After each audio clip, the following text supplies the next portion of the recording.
अध्याय 5 ब्रह्मा का जाति वर्ग। शिव राजशाही विश्राम गृह के हरे भरे उद्यान में विचरण कर रहे थे। उसका समस्त सामान नंदी एवं कनकला के सहयोगियों द्वारा राजशाही विश्राम गृह में लाया जा रहा था। शिव एक आरामदायक तख्त पर सफेद और लाल रंग के गुलाबों की क्यारी की ओर मुंह करके बैठा हुआ था। उस खुले उद्यान में सुहावनी मंद हवा ने उसके मुख पर मुस्कान ला दी थी। उस समय मध्या का पूर्व प्रहर था और उद्यान वीरान था। शिव की सोच बार बार प्रातःकाल सम्राट से हुई वार्तालाप की ओर घूम फिरकर चली जा रही थी।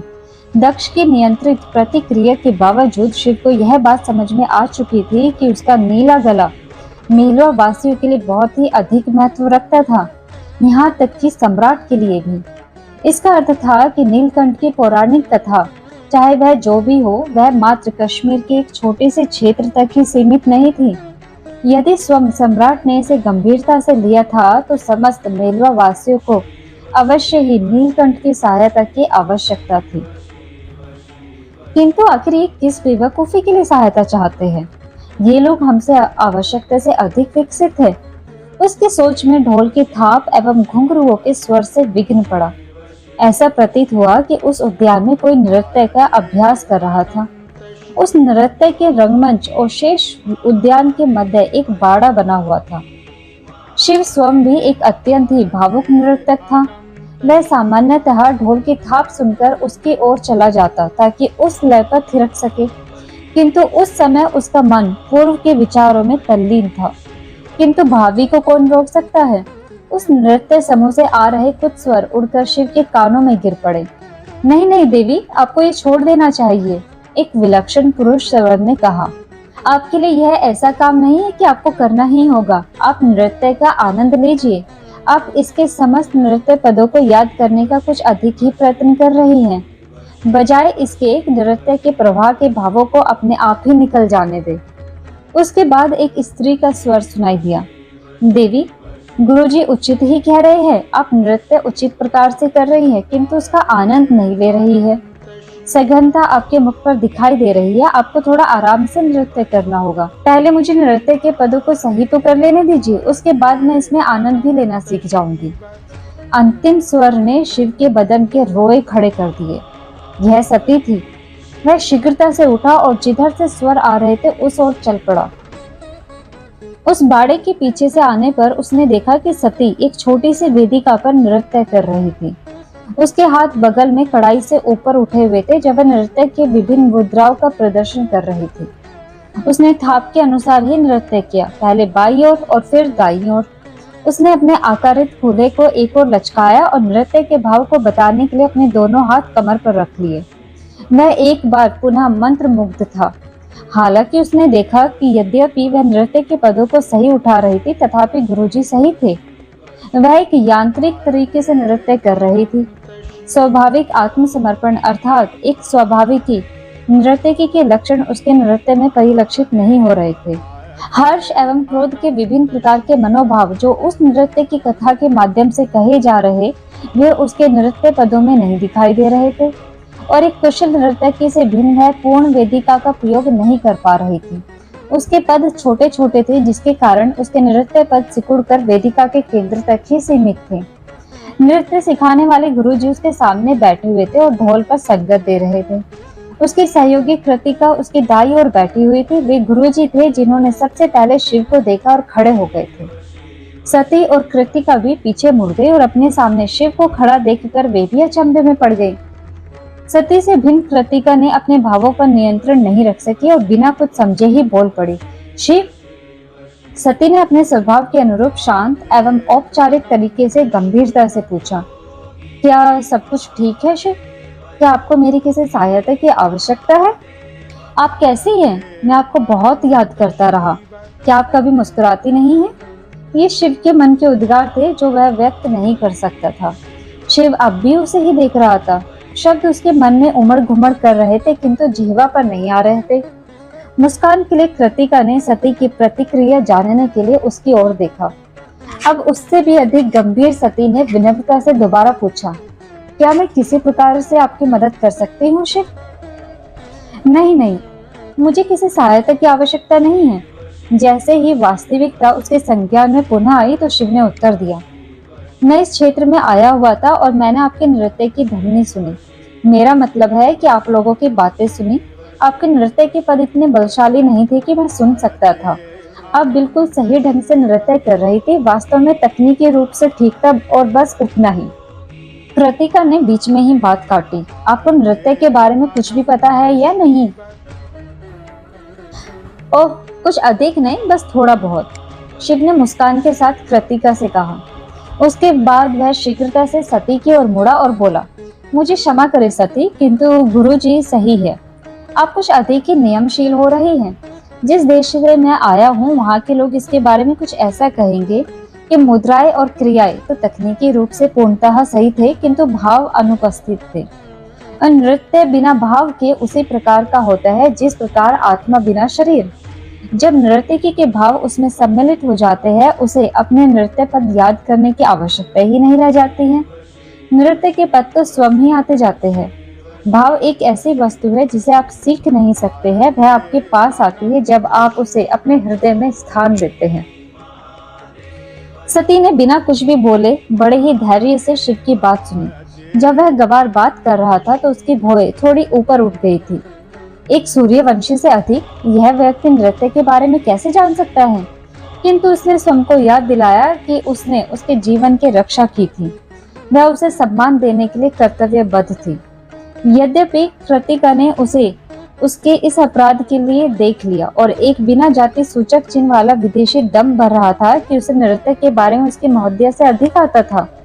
उसने क्रुद्ध दृष्टि से शिव को देखा और कहा, आपका इतना दुस्साहस कि आप सोचते हैं कि आपको इस राज्य की सबसे अच्छी नर्तकी से अधिक ज्ञान है।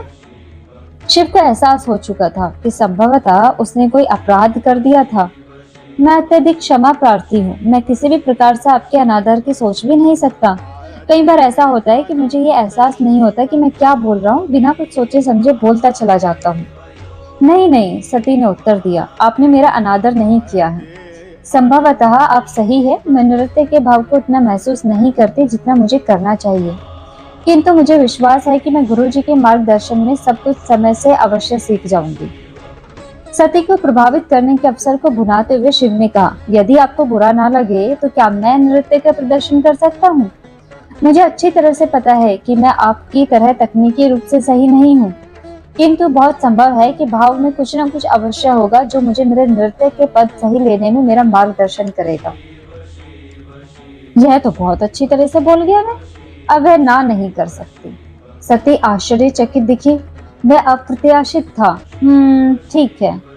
वह ना चाहते हुए भी जान कैसे बोल पड़ी। अत्यधिक प्रसन्न शिव तत्काल ही रंगमंच के मध्य में पहुंच गया। उसने अंग वस्त्रम को उछाल कर एक ओर फेंक दिया जो उसके ऊपरी शरीर को ढके हुए था।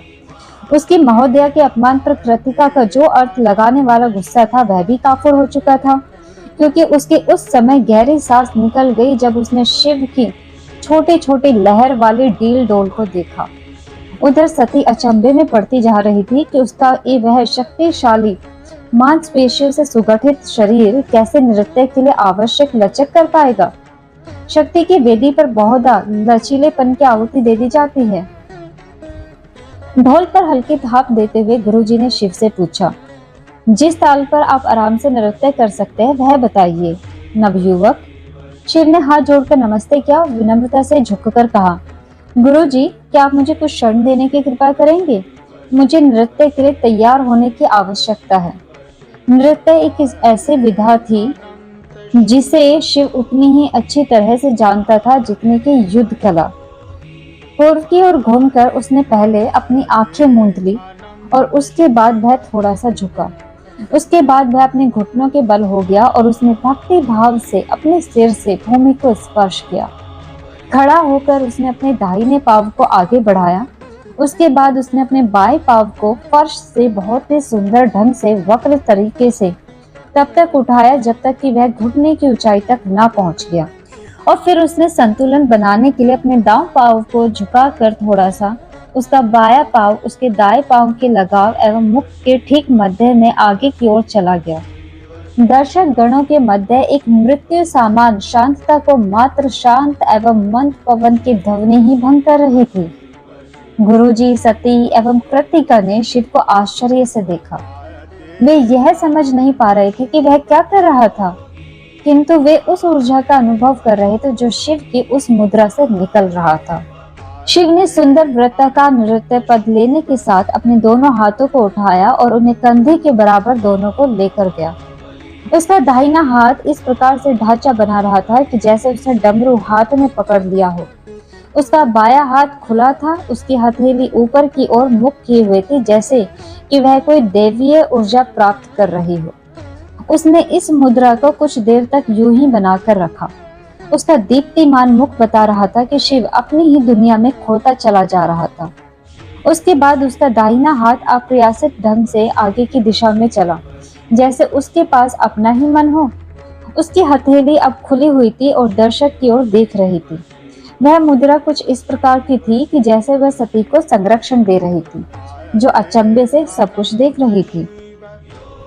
उसका बायां हाथ उसके कंधे के बराबर वाले स्थान से सामने की ओर आया, जिसकी हथेली नीचे की ओर मुख किए हुए थी। बायां हाथ एक मुद्रा करने के बाद रुका, जब वह इस स्थिति में आया कि वह बाएं पांव को दिखा रहा था। शिव ने इस मुद्रा को भी थोड़ी देर तक रोके रखा और उसके बाद उसने नृत्य प्रारंभ कर दिया। सती ने आश्चर्य से शिव को घूरा। वह उसके ही नृत्य पद का प्रदर्शन कर रहा था। इसके बावजूद वह पूरी तरह से एक भिन्न नृत्य लग रहा था। उसके हाथों की मुद्राएं पूरी तरह से अप्रयासित थी, जैसे जादुई हो। कैसे इतने सुगठित शरीर में इतनी लचक हो सकती थी? गुरुजी ने असहाय होकर ढोल से संगत देने का प्रयत्न किया, किंतु स्पष्ट रूप से इसकी कोई आवश्यकता नहीं थी, क्योंकि शिव के पांव ही ढोल की थाप का गुंजन कर रहे थे। नृत्य ने स्त्री के विभिन्न प्रकार को भावों को प्रदर्शन किया। प्रारंभ में एक स्त्री के अपने पति के साथ हंसी ठिठोली करते उसकी प्रसन्नता एवं अनुराग को दर्शाया गया। उसके बाद अपने साथी की अनुचित मृत्यु पर उसके क्रोध और पीड़ा को दर्शाया गया। यहाँ तक कि शिव के इतने रूखे मर्दाना शरीर होने पर भी एक शोकग्रस्त स्त्री के कोमल फिर भी सबल भावों का प्रदर्शन पूर्णतः सहज दिख रहा था। शिव के नेत्र खुले हुए थे, किंतु दर्शक गणों ने संपादित किया कि वह उसके लिए अनजान थे। शिव अपनी ही दुनिया में था। वह दर्शकों के लिए नृत्य नहीं कर रहा था, वह प्रशंसा पाने के लिए नृत्य नहीं कर रहा था, वह संगीत के लिए नृत्य कर रहा था। वह मात्र स्वयं के लिए नृत्य कर रहा था, बल्कि ऐसा प्रतीत हो रहा था कि उसका नृत्य किसी दिव्य शक्ति द्वारा निर्देशित हो रहा था। सती का अनुभव हुआ कि शिव सही था। उसने स्वयं को खुला छोड़ दिया और नृत्य सत्य में उसके पास आ पहुंचा था। ऐसा प्रतीत हो रहा था कि जैसे वह नृत्य अनंत काल तक चलने वाला था। फिर अचानक ही शिव ने कड़ाई से आंखें बंद की और अंततः उसका नृत्य समाप्त हो गया। उसने अपनी अंतिम मुद्रा को बहुत देर तक रोके रखा और उसकी दीप्ति उसे छोड़कर चली गई। ऐसा प्रतीत हो रहा था कि वह अब अपनी दुनिया में वापस लौट गया था। शिव ने धीरे धीरे से अपनी आंखें खोली तो उसने देखा कि सती, कृतिका और गुरुजी पूर्ण विस्मय में उसे निहार रहे थे। गुरुजी वे पहले थे जिन्हें अपने कंठ स्वर की सबसे पहले प्राप्ति हुई। आप कौन हैं? मैं शिव हूँ। नहीं नहीं, आपका शरीर नहीं, मेरा अर्थ है कि आप कौन हैं? शिव ने दोनों आंखों को वक्र कर त्योरी चढ़ाई और पुनः दोहराया, मैं शिव हूँ। गुरुजी, क्या मैं एक प्रश्न पूछ सकती हूँ? सती ने पूछा। निसंदेह आप पूछ सकती हैं। शिव की ओर मुड़कर सती ने पूछा, नृत्य से पहले वह आपने क्या किया था? क्या वह किसी प्रकार की प्रस्तावना थी? जी हाँ, इसे नटराज मुद्रा कहा जाता है। यह नृत्य के ईश्वर की मुद्रा है। नटराज मुद्रा? वह क्या करती है? उसने मेरी ऊर्जा को सार्वभौमिक ऊर्जा के साथ एकत्रित किया ताकि नृत्य स्वयं ही उत्पन्न हो सके। मैं कुछ समझी नहीं। देखिए, यह कुछ इस प्रकार है। हमारे लोगों के मध्य हमारा मानना है कि इस विश्व में सभी वस्तुएं किसी न किसी प्रकार की शक्ति या ऊर्जा का संवाहक है। पेड़ पौधे, पशु, वस्तुएं, हमारा शरीर, सभी कुछ ऊर्जा के संवाहक है और ऊर्जा संचारित करते हैं। किंतु ऊर्जा की जो सबसे बड़ी संवाहक है, जिसके हम संपर्क में होते हैं, वह स्वयं माता पृथ्वी है। वह मैदान जिस पर हम चलते हैं, उसका आपके नृत्य से क्या लेना देना है? इसलिए क्योंकि आप जो कुछ भी करते हैं उसके लिए आपको ऊर्जा की आवश्यकता होती है। ऊर्जा लोगों से, वस्तुओं से और स्वयं माता पृथ्वी से आती है। आपको उस ऊर्जा के लिए सम्मान पूर्वक मांग करनी होती है और आपकी यह नटराज मुद्रा आपको उस ऊर्जा को प्राप्त करने में सहायता करती है जिसकी आप कामना करते हैं? गुरुजी ने पूछा।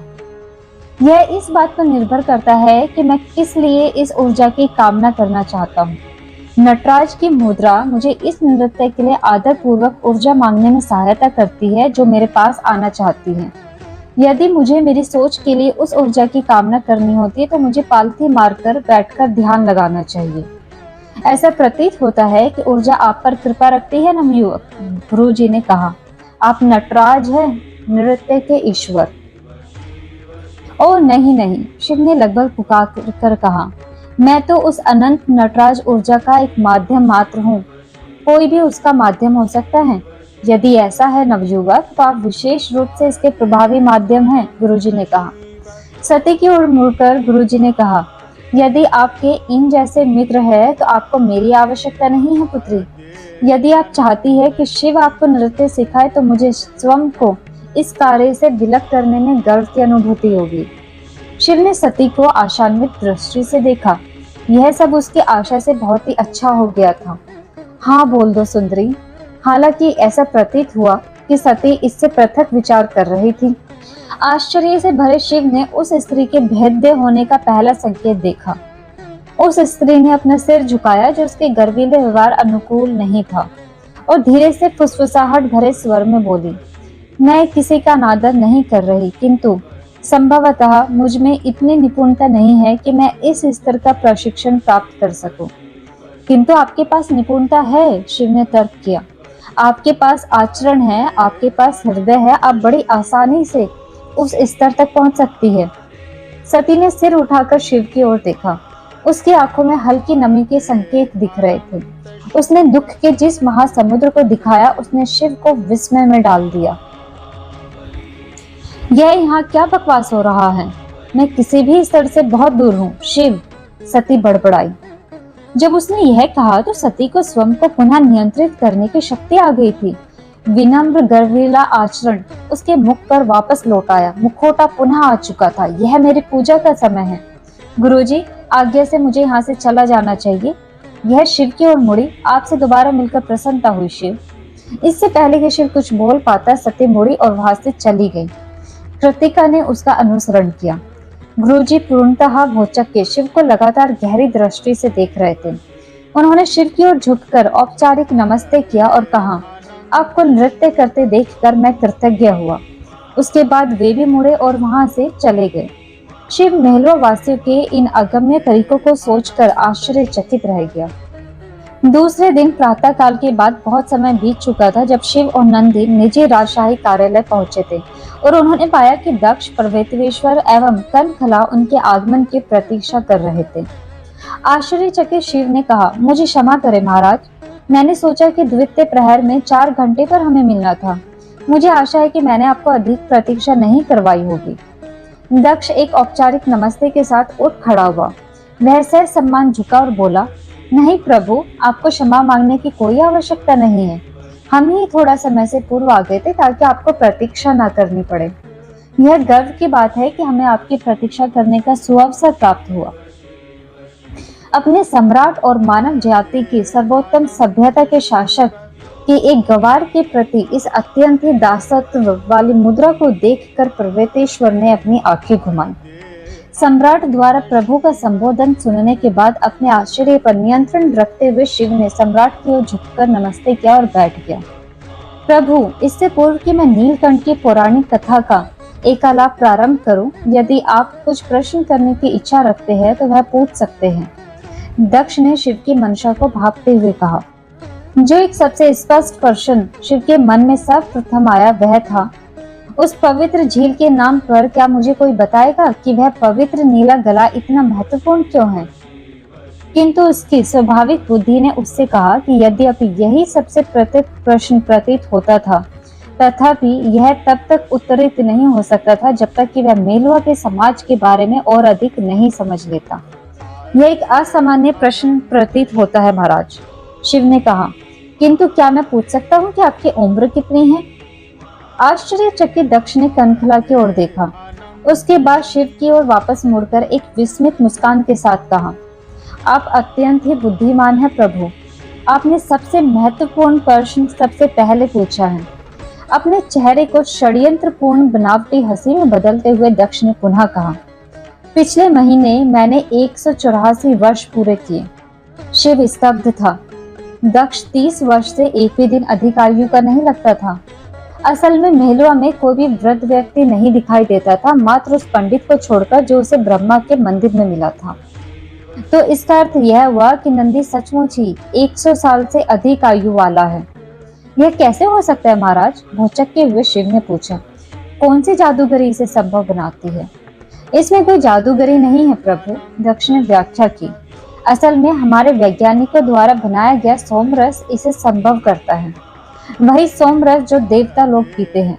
उपयुक्त समय आने पर सोमरस का पान न केवल हमारी मृत्यु को बहुत अधिक स्थगित कर देता है, बल्कि यह हमें समस्त जीवन युवा बनाकर जीवन जीने की शक्ति भी प्रदान करता है, मानसिक एवं शारीरिक रूप से भी।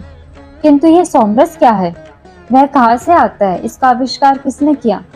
बहुत सारे प्रश्न प्रभु, दक्ष मुस्कुराया। किंतु मैं प्रयत्न करूंगा कि एक एक करके आपके प्रश्नों के उत्तर दे सकूं। सोमरस का आविष्कार भारत के महानतम वैज्ञानिकों में से एक ने कहीं सहस्त्रों वर्ष पहले किया था। उनका नाम था भगवान ब्रह्मा। मेरे विचार से मेरु नामक स्थल पर देवगिरी की यात्रा करते समय मैं एक मंदिर गया था जो उनका ही था। जी हाँ प्रभु, यह वही स्थान है जहाँ कथित रूप से उन्होंने निवास किया था और अपना कार्य किया था। भगवान ब्रह्मा एक सफल आविष्कारक थे, किंतु उन्होंने अपने आविष्कारक का खुद के लिए कभी उपयोग नहीं किया। वे यह सुनिश्चित करना चाहते थे कि उनके आविष्कार मानव जाति की अच्छाई के लिए प्रयुक्त हो। उन्हें पूर्व से ही आभास था कि सोमरस जैसे शक्तिशाली पेय का दुष्ट लोगों द्वारा दुरुपयोग किया जा सकता था, अतः उन्होंने इसके प्रयोग के लिए विस्तृत प्रकार के नियंत्रणों की व्यवस्था की थी। किस प्रकार के नियंत्रण? वे सोमरस सबको यूं ही उदारता से नहीं देते थे, दक्ष ने कहना जारी रखा। देशव्यापी सश्रम सर्वेक्षण करने के उपरांत उन्होंने त्रुटि रहित चरित्र वाले किशोरों के एक समूह का चयन किया। प्राचीन भारतवर्ष के 7 परिक्षेत्रों में से प्रत्येक में से एक उन्होंने किशोरों के चयन किए ताकि वे उनके साथ गुरुकुल में रह सके और वह उनके चरित्र को समाज के निस्वार्थ सहायकों के सांचे में ढाल सके। केवल इन्हीं बालकों पर सोमरस की औषधि का प्रयोग किया गया। चूंकि इन बालकों को औषधि देकर सोमरस के कारण उन्हें एक अतिरिक्त जीवन प्रदान किया गया, अतः उन्हें द्विज अर्थात 2 बार जन्म लेने वाला कहा गया। भगवान ब्रह्मा के प्रशिक्षण, उनके सामूहिक प्रयासों में से किए गए अनेक आविष्कार और सोमरस की शक्ति के साथ समूह संपूर्ण इतिहास में सबसे अधिक शक्तिशाली समूह बन गया था। उन्होंने अपनी बुद्धि को मानवेतर बुद्धि तक की प्राप्ति के लिए प्रखर कर लिया। प्राचीन काल में बुद्धिमान व्यक्तियों को ऋषि कहा जाता था, चूंकि भगवान ब्रह्मा ने जो व्यक्ति चुने थे वे 7 की संख्या में थे, अतः वे सप्तऋषि अथवा सप्तऋषि कहलाए। और इन सप्तऋषियों ने अपना नैपुण्य समाज की भलाई के लिए किया। जी हाँ प्रभु, भगवान ब्रह्मा ने सप्तऋषियों के आचरणों के लिए कड़े नियमों का निर्माण किया था। उन्हें शासन करने अथवा व्यापार करने की पूरी मनाही थी। सारतः जो उनके लिए निजी लाभ के कार्य हो सकते थे, उनके लिए ऐसे कार्य नियत किए गए थे जिससे वे अपनी शक्ति का प्रयोग समाज की भलाई के लिए कर सकते थे, जैसे पंडित, शिक्षक, वैद्य तथा ऐसे ही अन्य बुद्धिशाली व्यवसाय। इसके बदले में उन्हें कुछ भी लेने की मनाही थी और उन्हें भिक्षा एवं दूसरों द्वारा दिए गए दान पर जीवित रहना था। कड़े सेवा नियम? मस्करे के साथ शिव ने पर्वतेश्वर की ओर पलक झपकाकर कहा।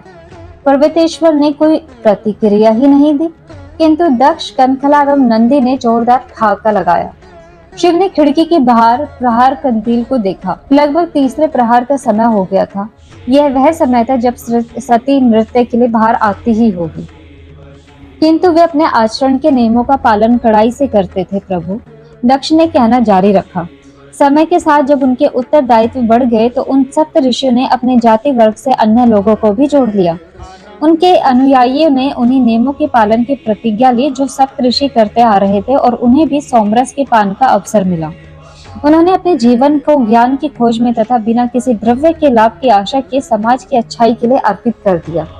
इसी कारण से समाज ने उन्हें लगभग भक्तिमय आदर दिया। बहुत समय के बाद सप्तऋषि एवं उनके अनुयायी ब्रह्मा के जाति वर्ग अथवा ब्राह्मण कहे गए। किंतु जैसा कि अक्सर होता है, एक लंबे समय के बाद सभी अच्छी व्यवस्थाओं के तरह ही कुछ ही लोगों ने ब्राह्मणों के नियमों का पालन करना बंद कर दिया होगा। क्या मैं सही हूँ? आप बिल्कुल सही है प्रभु। दक्ष ने इस प्रकार की साधारण मानवीय दुर्बलता पर अपना सिर हिलाते हुए उत्तर दिया। कई सौ साल बीत गए। कुछ ब्राह्मण उन कड़े नियमों को भूल गए जो भगवान ब्रह्मा ने लागू किए थे और सप्त ऋषियों ने जिनके प्रचार प्रयास किए थे। उन लोगों ने सोमरस द्वारा प्रदान की गई विस्मयकारी शक्तियों का अपने निजी लाभ के लिए दुरुपयोग करना प्रारंभ कर दिया। कुछ ब्राह्मणों ने एक बड़ी जनसंख्या पर प्रभाव डालकर साम्राज्य को जीतना एवं उन पर शासन करना प्रारंभ कर दिया। सप्तऋषियों एवं भगवान ब्रह्मा के अनेक आविष्कारकों का दुरुपयोग कर कुछ ब्राह्मणों ने अपने लिए अत्यधिक धन संचय कर लिया। और तो और यहाँ तक कि कुछ ब्राह्मणों ने कनखलाने भयभीत होने वाले भाव से बीच में ही अपनी राय दी। तो सप्तऋषि उत्तराधिकारियों के विरुद्ध विद्रोह भी कर दिया। सप्तऋषि उत्तराधिकारी? शिव ने जानना चाहा। वे सप्तऋषि के उत्तराधिकारी थे प्रभु, कनखला ने स्पष्ट किया। जब किसी सप्तऋषि को पता चल जाता था कि उसके नश्वर शरीर का अंत होने वाला था, तो वे अपने गुरुकुल से ही अपना ही उत्तराधिकारी नियुक्त करते थे। वे उत्तराधिकारी ठीक उसी प्रकार से आदर सम्मान पाते थे जो उनके पूर्वज सप्तऋषि प्राप्त किया करते थे। इसका अर्थ यह है कि सप्तऋषि उत्तराधिकारियों के विरुद्ध विद्रोह वस्तुतः सप्तऋषियों के स्वयं के विरुद्ध विद्रोह करना जैसे था। जी हाँ प्रभु, कनखला ने उत्तर दिया। और इस भ्रष्टाचार की सबसे चिंतित करने वाली बात यह थी कि इनका नेतृत्व ऊंचे चयनित ब्राह्मण जाति वर्ग के हाथों में था, जैसे गरुड़, मोर एवं राजहंस। दरअसल उनके ऊंचे ओहदे के कारण इन चयनित जाति वर्ग वालों को क्षत्रिय एवं वैश्यों के अधीन कार्य करने की अनुमति नहीं थी, जब तक कि वे वस्तुवादी दुनिया के प्रलोभन में लोभ वंश में नहीं फंस जाते थे। इस पर भी वे बुराई के प्रलोभन पर सबसे पहले वशीभूत हो गए। और आपके जैसे चयनित जाति वर्ग अर्थात कबूतर अपने प्राचीन नियमों पर डटे रहे, इसके बावजूद कि वे क्षत्रियों के लिए काम करते थे? शिव ने पूछा। जी हाँ प्रभु, कनखला ने उत्तर दिया। उसका सीना गर्व से फूल रहा था। नगर का घंटा तीसरे प्रहर के प्रारंभ होने का संकेत देने के लिए तीव्र स्वर से बजा। शिव समेत उसे कक्ष में उपस्थित सभी लोगों ने नए समय के आगमन पर एक छोटी सी प्रार्थना की। शिव ने मेहलों वासियों के कुछ तरीके सीख लिए थे। उसी समय एक शूद्र आया। उसने प्रहर कंदील को पुनः तैयार किया और जितनी शीघ्रता से वहां आया था उतनी ही शीघ्रता से वहां से चला गया। शिव ने स्वयं को स्मरण दिलाया कि अब किसी भी क्षण सती उस उद्यान में अपने नृत्य प्रारंभ कर सकती है। इस प्रकार किसी क्रांति ने परिवर्तन किया महाराज? दक्ष की ओर मुड़ते हुए शिव ने पूछा। आप पर्वतेश्वर और नंदी क्षत्रिय हैं और आपने स्पष्ट रूप से सोमरस का पान किया है। दरअसल मैंने देखा है कि आपके साम्राज्य में चारों ही जाति के लोग युवा और स्वस्थ दिखते हैं। इसका अर्थ है कि सोमरस सबको दिया गया है। यह परिवर्तन अवश्य ही किसी क्रांति का परिणाम होगा। क्या यह सही है? जी हाँ प्रभु, और उस क्रांति को प्रभु श्री राम के नाम से जाना जाता है। पृथ्वी पर निवास करने वाले सबसे महान सम्राट। जय श्री राम, जय श्री राम। उस कमरे में सभी लोगों ने जय घोष किया। उनके विचारों एवं नेतृत्व ने मेलुआ के समाज को नाटकीय ढंग से परिवर्तित कर दिया। दक्ष ने कहना जारी रखा। असल में स्वयं इतिहास दिशा ही मौलिक रूप से बदल गई। दक्ष ने कहना जारी रखा।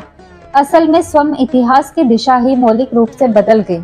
किंतु इससे पहले कि मैं प्रभु राम की कथा कहना प्रारंभ करूं, क्या मैं एक सुझाव दे सकता हूं? नहीं संदेह महाराज।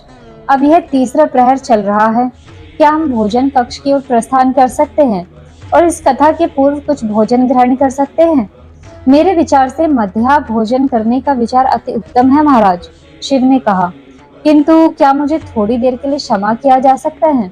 मुझे एक अन्य बहुत ही आवश्यक कार्य है। क्या हम यह परिचर्चा कल कर सकते हैं यदि आप उचित समझे तो? कनखला का चेहरा उतर गया, जबकि पर्वतेश्वर का चेहरा तिरस्कार पूर्ण खीस से भरा हुआ था।